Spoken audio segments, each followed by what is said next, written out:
It's high, high, hey, the army's on its way. Held off the cage is out and strong. For wherever we go, you will always know that the army goes rolling along.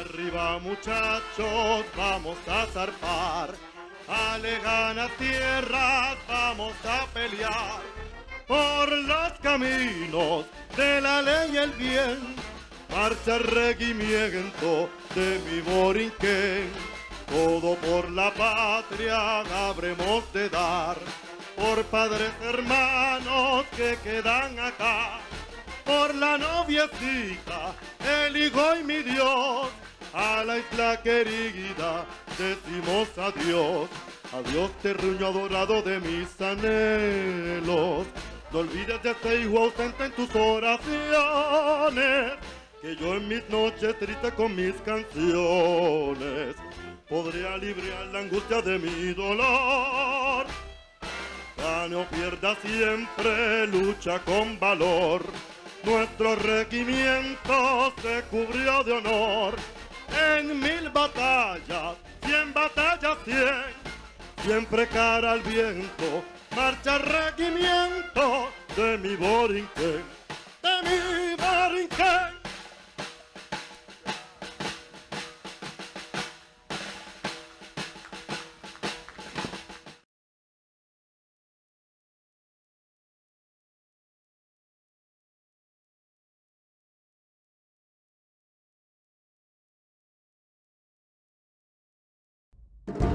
Dawn, Sunday, June 25th, 1950.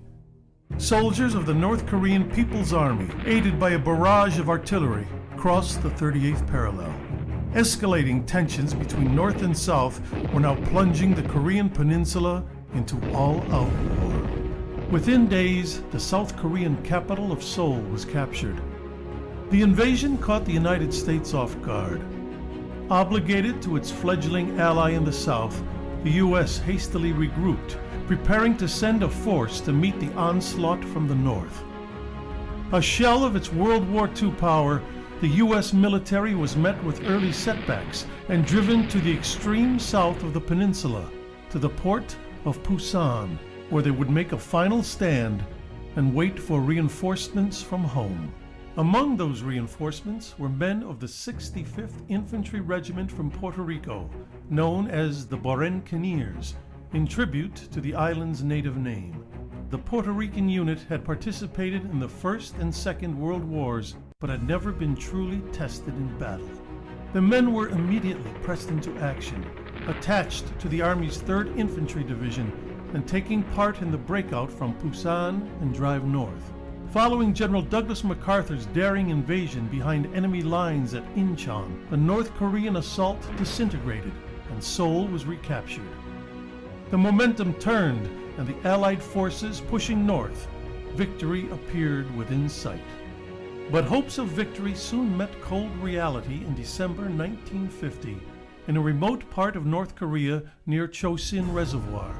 The Chinese army, backed by the Soviets, had recently entered the war and launched a massive assault on the overextended U.S. 8th Army and 1st Marine Division. In one of the epic battles in American history, the completely surrounded Americans slugged their way towards safety and evacuation at the port of Hungnam. Stationed on the frozen ridgetops overlooking the port were the Borinqueniers, tasked with ensuring that the troops, along with thousands of North Korean refugees, could board the ships to safety in the south. After all other troops were evacuated, the men of the 65th finally boarded the ship south, still firing at the advancing forces approaching the pier. For their gallant defense during the Marines' escape, the 65th was awarded the Navy Unit Commendation. Soon, the Borinqueniers were back where they had started, the port of Pusan, to once again begin the long slog north. The coming months would witness intense combat. In February, men of the 65th would charge Chinese positions in the last battalion-sized bayonet charge in U.S. history. In April, when the 65th came under heavy attack, Master Sergeant Juan Negron single-handedly held off the onslaught for hours, despite being wounded, until a counterattack could be organized. Originally given the Distinguished Service Cross, Negron would eventually be posthumously awarded the Medal of Honor on March 18, 2014. The 65th would continue to see combat throughout the Korean War, and after decades of honorable service, was desegregated in March 1953.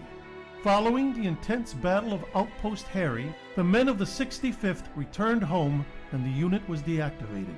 Nearly 600 men had been killed and 2,100 wounded, making the Korean War the bloodiest conflict in Puerto Rican history. Like the legendary Tuskegee Airmen and Navajo Code Talkers, the Borinqueneers proved through countless acts of valor that Latin Americans were just as able as their fellow soldiers across the U.S. Army. Their legacy of service, most notably cemented on the battlefields of Korea, was finally recognized in 2014 when Congress voted and President Obama signed the law awarding them the Congressional Gold Medal. Please welcome veterans of the 65th Infantry Regiment from the Korean War, the Borinqueneers.